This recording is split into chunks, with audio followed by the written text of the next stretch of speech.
verse number 14. I'm sorry, 13. I will just repeat. I'll read the Sanskrit, and all of you can repeat with me the English part. Is that all right? Yep. Okay. Mahatmanastu mam partha. Mahatmanastu mam partha. So cool. Let's just continue then. Devim prakritim ashrita. Devim prakritim ashrita. Bhajantananya manaso. Gyatva bhutadim avyayam. Translation. Please repeat this part. O son of Pritha. O son of Pritha. Those who are not deluded. Those who are not deluded. The great souls. The great souls are under the protection of the divine nature.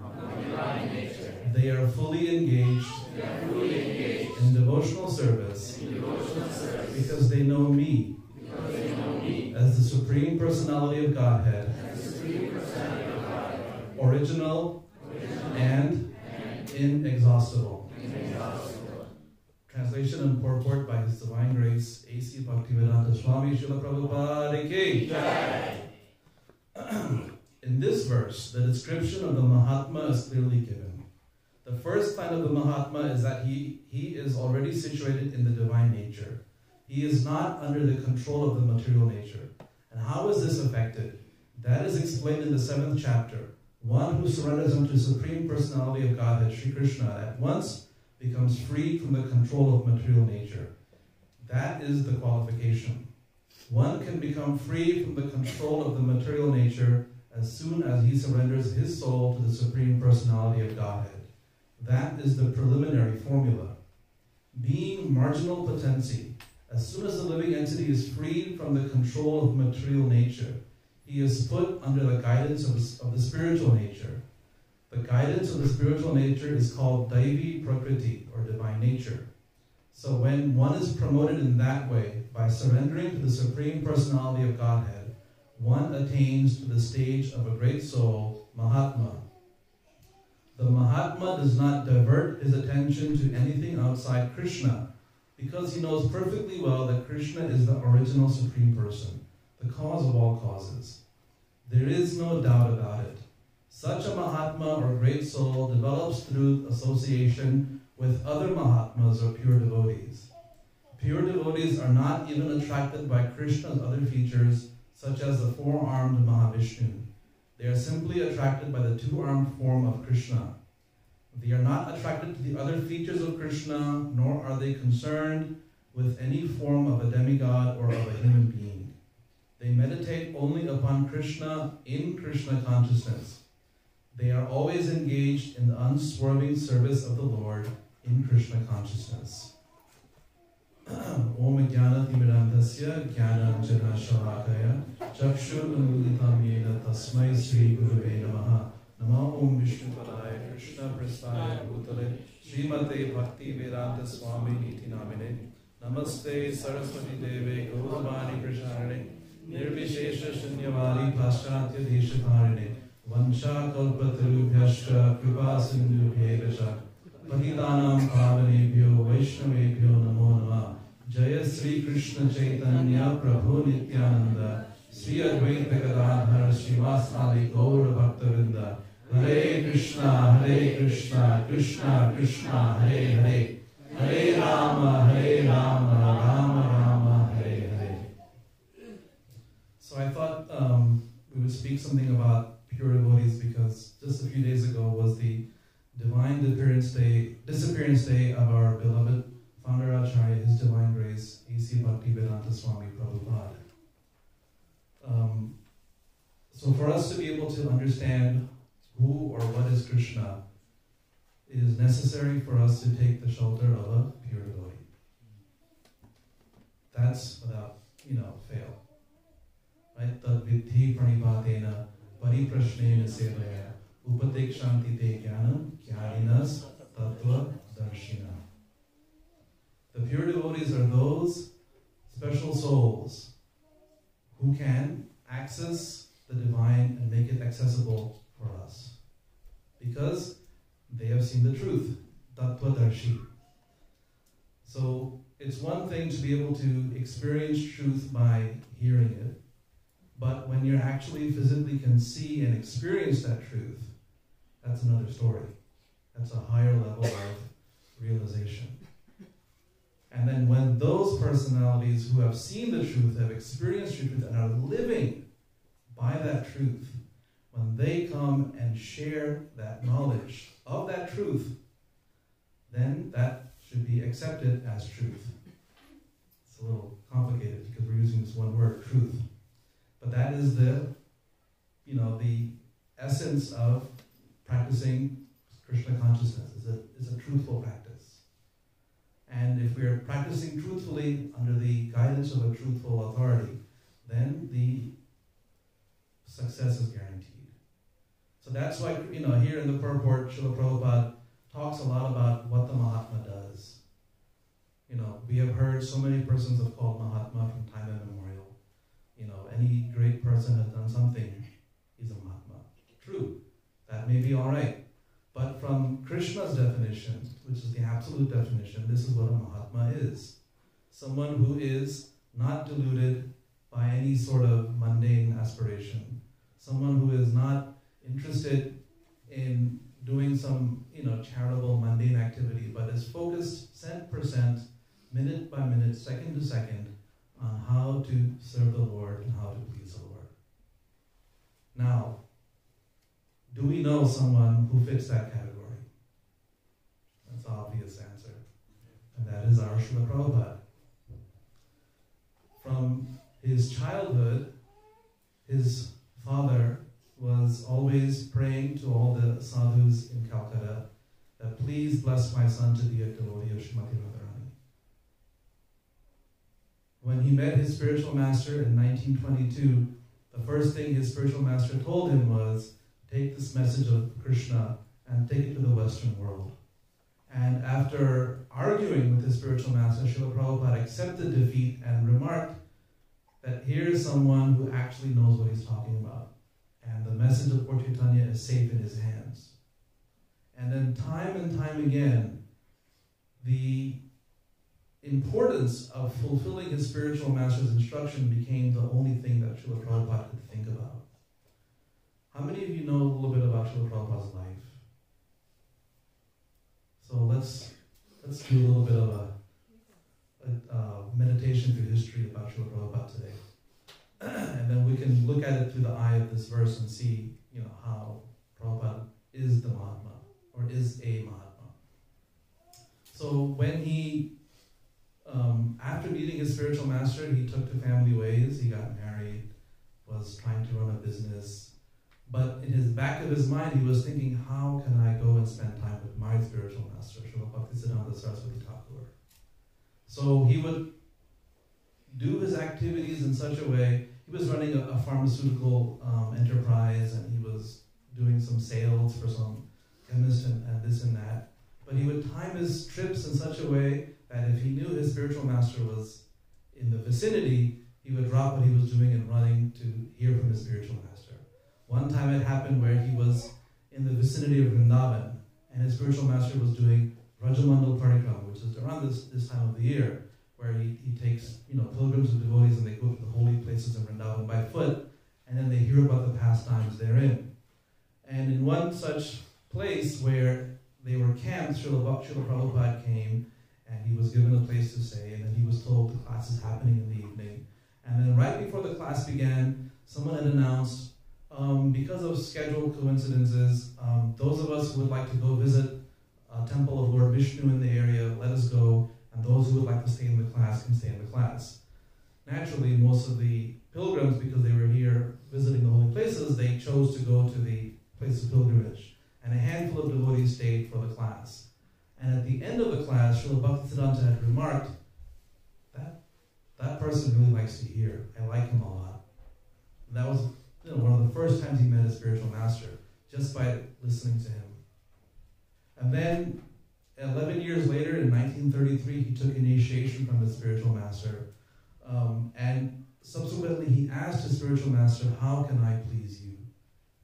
And Srila Prabhupada, Bhaktisiddhanta, told him one of the most famous instructions any guru could ever give to a disciple. He said, if you have money, print books. And then that became his focus. How can I please my spiritual master? Right? The last line of the purport.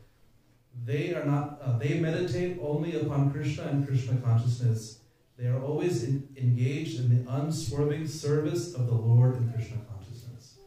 So that became his focus. How can I give Krishna? How can I serve Krishna? And how can I serve my spiritual master who is giving me Krishna? See, when we practice Krishna consciousness, it is not simply a taking process. Of course, we come here and take prasadam. We come here and listen to the kirtan, but it's also a giving process. It's give and take. Sometimes some people ask me, well, what's wrong if I just come to the temple and just eat prasadam? I'm still serving. Krishna's in the prasadam. I'm honoring prasadam, so I'm serving. What's the big deal? Or I'm coming and responding in the kirtan. I'm chanting. That's congregational. What's the big deal?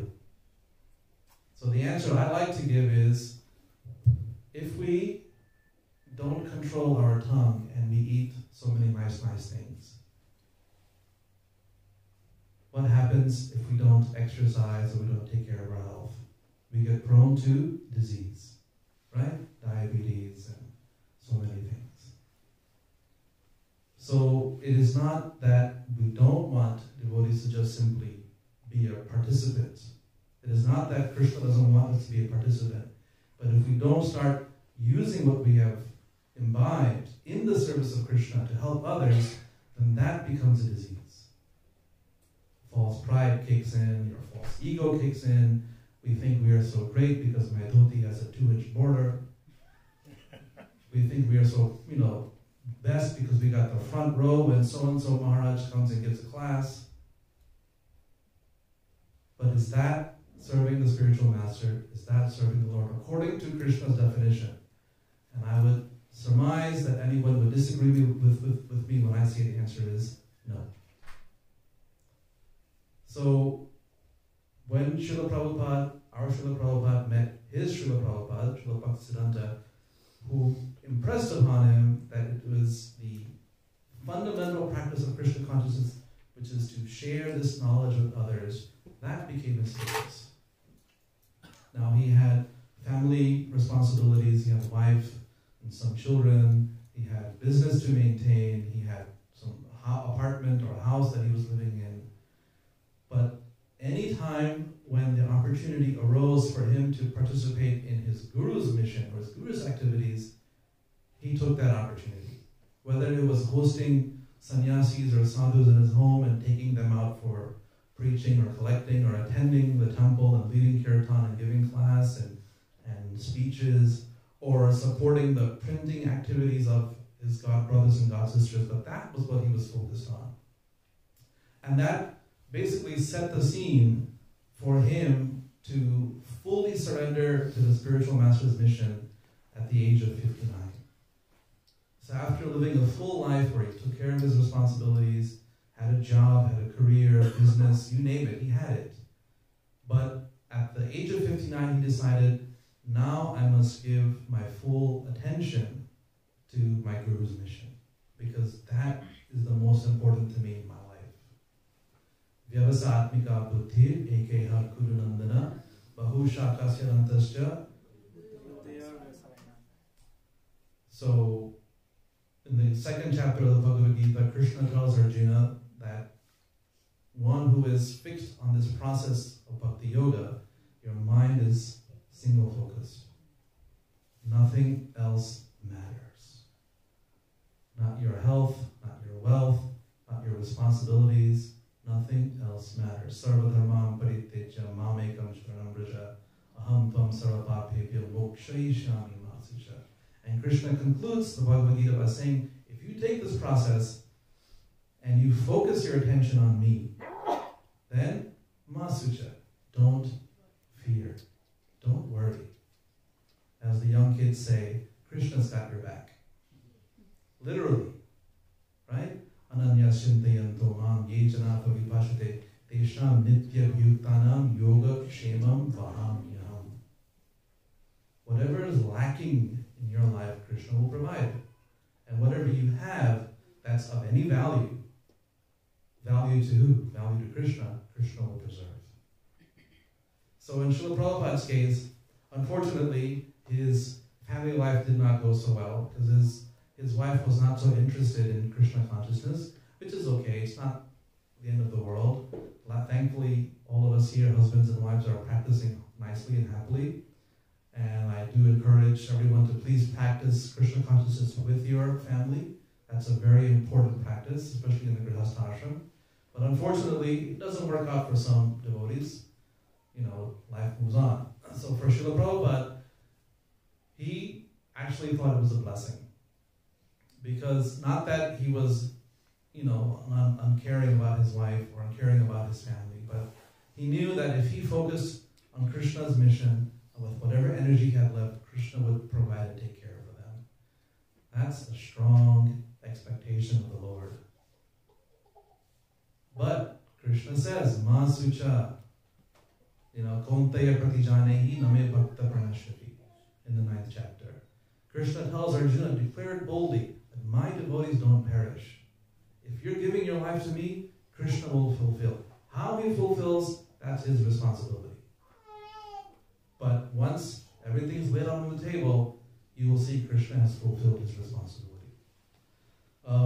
So now, at age of 59, he takes Vanaprastha. He becomes a retired householder. He moves to a place in Vrindavan where he is trying to write some books and he's trying to practice Krishna consciousness. But his guru comes into a dream and says, take sannyas. 3 times, over 3 consecutive nights, You must become sannyasi. Why? Because Prabhupada was going to do something that was unheard of, and he knew that, his spiritual master knew that if you tried to ask help from any of your colleagues or whatever, there will always be somebody who will say no.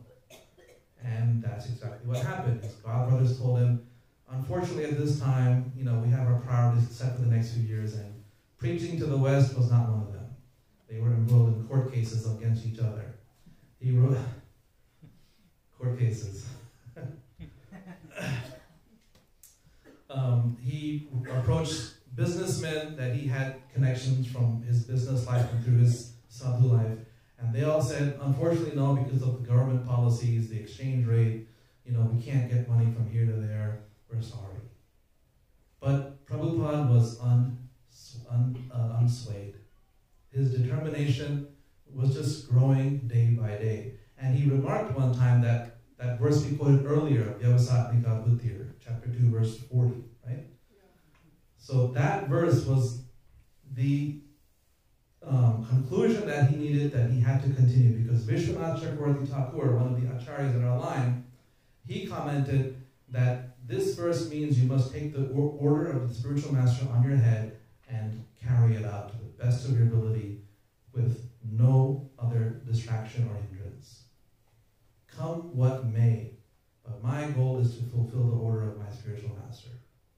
So what did he do? He took sannyas at the age of, in 1962, when he was 65, 66 years old. How many of you are approaching the age of retirement? Please raise your hand. It's all right. No one's going to judge. So how many of you at this ripe old age is thinking, now I must leave family home, go to a foreign country, and distribute some books and talk about Krishna? How many of you are ready to do that? Please raise your hand. Nobody? This is just example.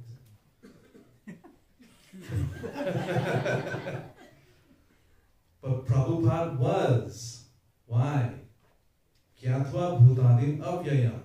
He knew that Krishna is the source of everything. He is inexhaustible. What is inexhaustible about Krishna? The reverse question is, what isn't inexhaustible? Krishna has everything. Krishna has full facility. He is called Bhagavan because he is full of 6 opulences. What are those 6 opulences? Wealth, fame, beauty, knowledge, strength, renunciation. Renunciation is a wealth, and Krishna has a lot of it. He has all of it. So therefore, Prabhupada was completely convinced with full faith and full knowledge that if I carry out the order of my spiritual master, if I try my best to go to the Western world, Krishna will somehow fulfill. And at the age of 69, he convinced Sumati Murarji, the proprietor of Scindia Steamship Limited, very famous, navigation merchant shipping company. Recently, I was looking it up on the internet. Was there any pictures or any sort of information about where that ship actually landed? And I didn't realize that actually the Scindia company was one of the biggest shipping companies in the world. Their ships were traveling all over the world, and they had the most up-to-date ships in terms of navigation, speed, strength, etc. So this was not a big deal to convince the shipping magnate to give you one little berth in a shipping, ship that would cross the Atlantic Ocean and come to the West. It's kind of pathetic how the forefathers of this country came also by boat, and our spiritual forefather also came here by boat. It's pretty nice to see that connection. So at the age of 69, without any sort of fanfare, without anyone, no speeches or anything, Srila Prabhupada boarded the Jaladuta in Calcutta. He had printed 3 volumes of the Srimad Bhagavatam, the first canto. There were some trunks full of books in the cargo hold. He had some clothes. He was convinced to buy a coat and some other winter clothes and a bag of cereal. And he had 40 rupees in his pocket, which had no value in America. None. He couldn't even go to the bank and exchange it. It was completely useless. And he came to America. And he landed, after stopping off in Boston for a few days where he did the immigration, he finally landed in Brooklyn, where currently there is a Home Depot and a garbage barrage, the New York Sanitation. That's where he landed. He didn't know where to go. He didn't know what to do. And luckily, there was someone there to receive him. Wasn't, a relative or a friend. It was someone that was hired by his sponsor to receive him and put him on a bus to go to Pennsylvania. Now, how much trust you have to have someone you've never met, who sends someone that you've never heard of to put you on a bus and take you to a place you had never seen before in your life. So what was carrying him forward? And Srila Prabhupada did not have high expectations. In one sense he did, because one time he met a gentleman at the foot of the Brooklyn Bridge. They were sitting and talking, and the gentleman asked, Swami Bhaktivedanta, said, what are you? What are you doing here? And he said, I have a big mission and so many temples and disciples, but time is separating me from those things. In one sense, he was thinking like that. In another sense, he was thinking, even if I make one person Krishna conscious, then my life is successful, my mission is successful. He understood the practical realities of what it's like to give Krishna in a foreign country where they never even thought about this type of knowledge. But he wasn't the first one to do it. 30 years earlier, maybe 40 years earlier, Srila Bhaktisiddhanta Saraswati Thakur, at the peak of the Gaudiya Mutt's, presence in India. By this time, they had 64 centers all over India, Bangladesh, and Burma.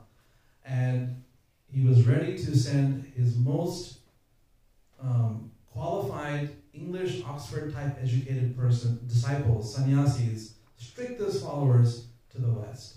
And he sent them with clothes and money and so much facility, books, and they came back a few months later empty-handed. Why? The reason was they had a hard time convincing the people of London to give up sense gratification and become Krishna conscious. One person asked one of the sannyasis, I want to be a Brahmana, make me a Brahmana. And the sannyasi said, absolutely. You have to give up meeting, give up sense gratification, illicit sex, give up intoxication, including tea, England, gambling. You have to give up these vices. You have to chant, 64 rounds of Hare Krishna Maha Mantra. You have to wake up early in the morning. And that person said, no, there's no way. There's no way anyone can become Brahmanas. When Srila Prabhupada came, he came to a more degraded environment. New York, in the 60s. Now, if you go to the Bowery, you'll just see, shop after shop after shop. 50 years ago, it was the dumps. There was nothing there. Only homeless people were there, the bums and drug addicts. But how did he convince them to give all of that up and become sadhus? How? Daivim prakritim ashrita. If we are on that spiritual path and we are following it sincerely, then Krishna pulls us out of whatever situation we are in and he puts us safely under the shelter of the divine energy. Now, who is that divine energy? Any guess? Srimati Radharani Ki Jai.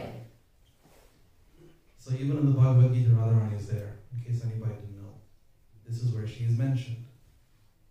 And this is actually what Gaur Mohan De, Srila Prabhupada's father, was praying. Please make my son a devotee of Srimati Radharani. When we take shelter of Krishna and Krishna's divine Radharani, when we take shelter of Lord Chaitanya Mahaprabhu, who is the combination of Radha and Krishna, and we practice Krishna consciousness sincerely, and not just coming to the temple and eating prasadam and saying Hari Bol, but actually taking that mission upon our heads and carrying it forward. Just like yesterday, they went and distributed prasadam and books. We have so many activities where we go out and we give Krishna to others, giving Krishna to our neighbors, going to the Rath Yatra festival and participating, helping to build this temple. These are not ordinary activities, but these are activities that help us remain under the shade and the shelter of that divine nature. And that is what Srila Prabhupada's life and his teachings teach us, is how practically we can remain under the shelter of that divine nature.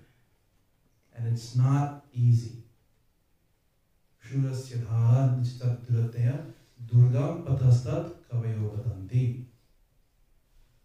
Spiritual life is like a razor's edge. There is danger on both sides. But uttishtata jagrata prapya varan nibodhata. In the Vedas, the sages are telling, wake up, sleeping souls. Jiva jago, prapya, take this spiritual life seriously, nibodh, seriously. If we take Krishna consciousness, and then the warning is given, we take this seriously, we will be able to traverse that spiritual path which is as thin as a razor's edge. If we are here simply just for games and socially, then it's going to be very easy for us and we will fall this way or that way. But the beauty of Krishna consciousness is we have the ability to get up and get back onto the path. Sometimes in Hindu culture, so many superstitions are there. Like if a person of another religion spits on you, then you have lost your religion. That doesn't apply in Krishna consciousness. What applies in Krishna consciousness is that if we're willing to do the work, Krishna will take care of the rest. If we're willing to make this spiritual life the center of our activities, that goal around which all of our activities are focused, or that medium through which we conduct all our activities, then it is assured by the words of the Bhagavad Gita, Krishna's own words, that success is there. I'm sorry to put you on the spot, but just a few days ago, Yasoda-dulal Prabhu, he surprised all of us by dressing up as a Hare Krishna devotee at his office. I won't embarrass him too much. He did look quite effulgent. But what the story that he wrote, he's a very good writer. The story of how he described that his day, there was no other way to explain except that he is definitely under the shelter of the divine nature.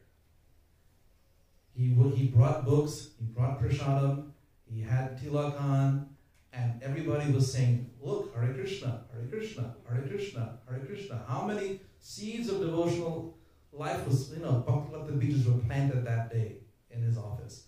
Everyone took prasadam, everyone took books, everyone saw a practitioner of Krishna consciousness. That is Daivim Prakriti Ashrita. He was nervous, he admitted it, but the proof is in the pudding.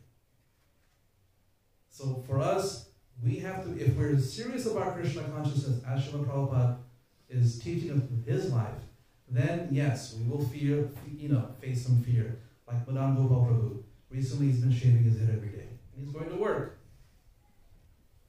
That takes some guts to do that. Because why? That's what spiritual life is all about. We have to make some austerity for a higher purpose. All of us, we come here on Sundays, we come here on festival days. How many of us try to come on weekdays too? It's a very important thing. I'm sorry, law and order is good on Thursday nights, but still, coming to see Radha Gauri Chai and Srinathji and Sitaram, that's more better, right?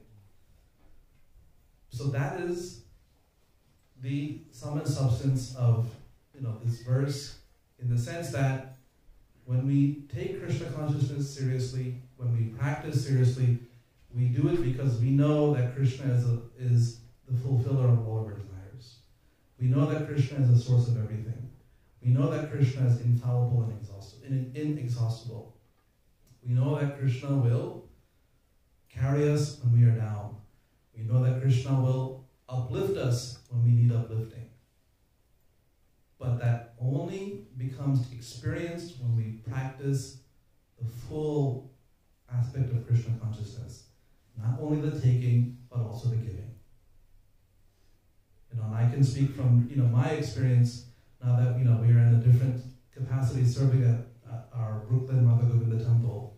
That when we are sincerely trying our best to give Krishna to others, he reciprocates in ways that we cannot even imagine. And I think if all of us, we took this process that much more seriously. I'm not saying that we're not serious. I'm sure all of us are very serious here. Certainly more serious than I am. But if we took that step and just made ourselves even that much more dedicated and that much more serious, just imagine how Krishna would respond. Especially during this month of Kartik, 1,000 times reciprocation. So if we make one step towards Krishna, a serious, sincere step toward Krishna, and during this month, Krishna will go 1,000 steps towards you. And it's not that Krishna is far away. We're standing here. Krishna is standing right there. He doesn't have to go far. We don't have to go far. It's just a question in our hearts, in our consciousness, are we willing to make that step? So today, in remembering Srila Prabhupada and his disappearance day, I humbly beg all of you, and I humbly remind myself, with straw between my teeth, that let us use this remembrance of Srila Prabhupada to further dedicate ourselves to pushing his mission forward. And in the truest sense, meaning, Yare dekho tare kaho Krishna Upadesh. Whomever we see, whomever we meet, in every way, shape, or possible, by our dress, by our appearance, by our actions, by our words, tell someone about Krishna. Give someone that hope and that desire and that joy that we get from Krishna consciousness. Give prasadam to your neighbors. Give books. Give the holy name. Invite them to your home. Give Krishna, right? And that is the highest gift that we can give to anyone in any time of the year. Christmas sales are just coming up around the corner. Let's not wait for Christmas to give someone a Bhagavad Gita. Let's do it now. Let's do it today. We have so many books here in the Towaco temple. I was looking at it the last week I was here. Let's empty the book stocks and let's just give and give and give. Let's go and and take the holy name to the streets. We used to go to Newark, other places. Let's go back there. Let's do something. Let's figure out how we can give Krishna to everyone else. Because when we take this process, then we can be certain that we will be Devi Prakriti Ashrita. That we will be under the shelter of Krishna's divine energy. And if we're under the shelter of Krishna's divine energy, then Krishna is there. Because he is there where Radharani is. And if Radharani is busy taking care of all of us, making sure that we're cared for, Krishna is definitely going to be there. That is for sure. So, we have 10 minutes left.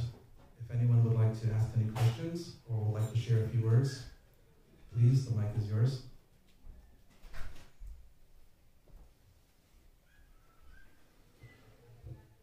Yes, sir, go ahead.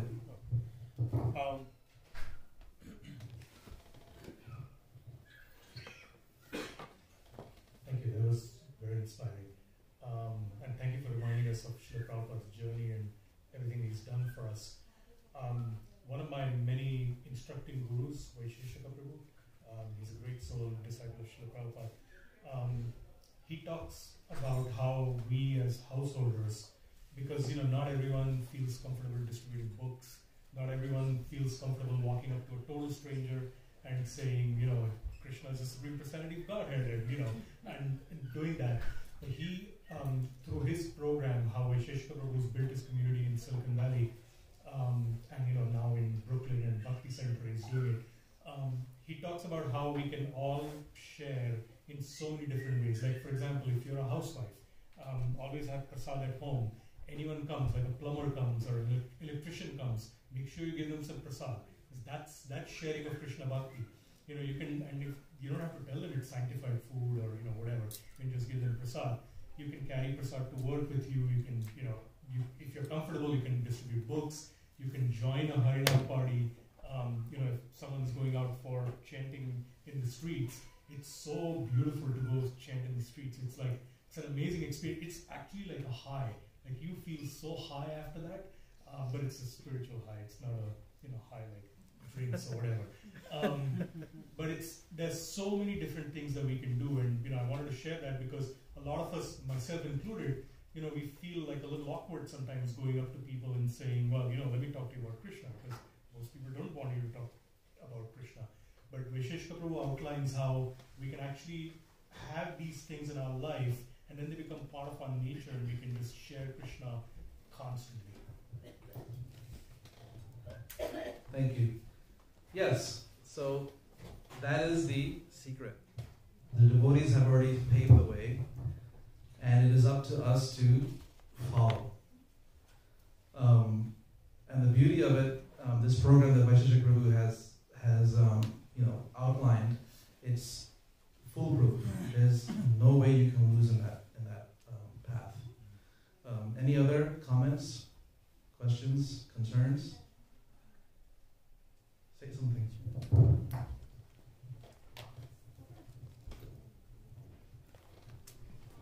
Thank you, Chaitanyananda Prabhu. That was very personal, very inspiring, and I can just see that it's coming from such a place of realization from your heart. You're kind of speaking straight from it, and you've given your whole lifelong practice of this Krishna consciousness that it shows, and it's a credit to you and to your parents as well. So thank you for coming here and also serving this movement as one of the leaders. And just like Yasoda-dulal Prabhu was saying, there's many ways we can share something. Even it doesn't have to be that, okay, only after being practicing Krishna consciousness for a certain number of time can I then share. I mean, sometimes, if I go to the mall or something and I see, hey, this particular cell phone cover is like on sale for like 25 cents, and it's so cool. And I don't need to be a big fan of that mall to tell my people I know that, hey, this is on sale right now, you should check it out. You don't need to be a connoisseur, you don't need to be an expert. You can just say, hey, check it out, I just got it, I've been using it for a few days, awesome. And that it's only 25 cents. So this is kind of like that, like you're saying, this month of Kartik is happening right now. And we get much more credit for doing something that we may not get in other months. But regardless, to share this Krishna consciousness with others is not difficult. All you need to do is say, for example, just, hey, I went to the Sunday Feast program. You should just check these darshan. It's so beautiful. If you look at how artistically these deities are dressed. Can you see this sort of thing in every day? You cannot. There's so much love that goes into this, and just when the curtains open, your heart gets overwhelmed. And then you see the devotees also, such caring, loving devotees, and they give a free feast every Sunday. Any time of the week also you come to this prasadam, they also want to give it. They don't charge any money for it. This is like an incredible place to be. Even if you just share something like that. We also have stacks and stacks of colorful flyers that explain about this temple. We have a wonderful Sunday school with like 3 different classes of different age groups. The kids love it. The kids who have gone through it, through this Sunday school program over the decades, they've all grown up to become very successful in their own careers as leaders and practicing Krishna consciousness even after they get married and have their own children. So there is so much that Srila Prabhupada has inspired us to learn and to share, that to share this Krishna consciousness with others, all it takes is, hey, this is a pamphlet, check it out. And it doesn't have to be strange. You can just give it to, keep a stack of it in your office, or anybody you meet if you take public transport. I just took a flight. I'll just give you a quick example.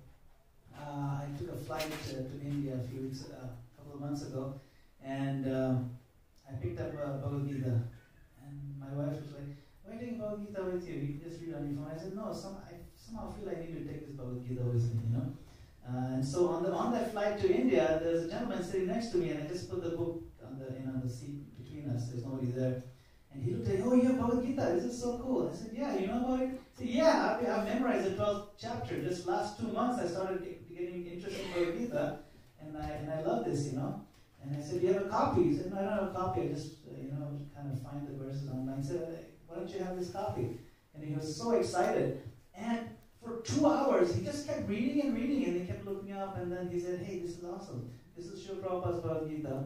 And told him the purports are so beautiful. He said, yeah, it's so much clarity I've never seen in my life. And now, he calls me every now and then, even after all these weeks, and hey, how's it going? And we're in touch. Just because I had somehow the inkling to take the copy of the Bhagavad Gita, you know. So I mean, it's just one small thing. And how much did it cost us? It cost us nothing. We have stacks and stacks of Bhagavad Gitas. Anybody who doesn't have one, by the way, can please take one over there. There's like, you know, you see those orange books out there in the bookshelf. Just take one. You can give whatever donation you like for it. There's no fixed price. Just put whatever you want. There's even a money box in there. And if you can't afford it, you can still take it. Whatever, you know, it's not a problem. But the Bhagavad Gita is such a powerful thing. I didn't have to do anything. Srila Prabhupada is doing the magic himself. All we have to do is be instruments in it. And it's like happiness and sadness. You know, if you distribute sadness, like if you share your sadness with somebody, your sadness goes down. If you share your happiness with somebody, your happiness goes up. You know, it's different. It's not like say I have some gold and I give it to somebody, it's gone, I don't have it. But this is amazing. If I give you, mine doubles and yours doubles also. You know, so it's a pretty amazing system that the Lord has given, and what Srila Prabhupada has given, very easy to do. And also, hey, what if all this is not true? Even if all this is not true, this is the most colorful way to live your life. So what do you have to lose, you know? So that's all I have to say. Thank you. So I think our time is up. So thank you all for participating in tonight's class. As Prabhu has said, please take a Bhagavad Gita home. If you don't have one, please take one. If you have a Bhagavad Gita, take another book. Take 12. Take 100 books. We have sets here. This is not for us to hold on to. This is for us to distribute and spread this knowledge to as many people as possible. If you would like to invite devotees to your home, Madan Gopal Prabhu is here. He can arrange for that. If you want to have a satsang in your business, speak to Madan Gopal or Sham Prabhu. They can help you out. There is nothing that we can't do that we can't involve Krishna in. There was one Diwali function we did at a government office, and we asked them, since we can't eat catered food, can we supply? Sure, prasada. And they asked us, can we arrange for gift bags or loot bags for all the guests, books? And then they said, how do you observe Diwali? Chanting. Just from one public event, we did all 3 activities and distributed 100 books in 1 2-hour event. So let us be creative and let us be enthusiastic and see how we can give Krishna to others. And therefore, we will always be under the shelter of the divine energy of the Lord. Rantara Srimad Bhagavad Gita Ki Jai, Sri Sri Gaurnitai Bhagavan Ki Jai, Sri Sri Gopal Nath Ji Ki Jai, Sri Ram Lakshman Hanuman Ki Jai, Jagat Guru Srila Prabhupada Ki Jai.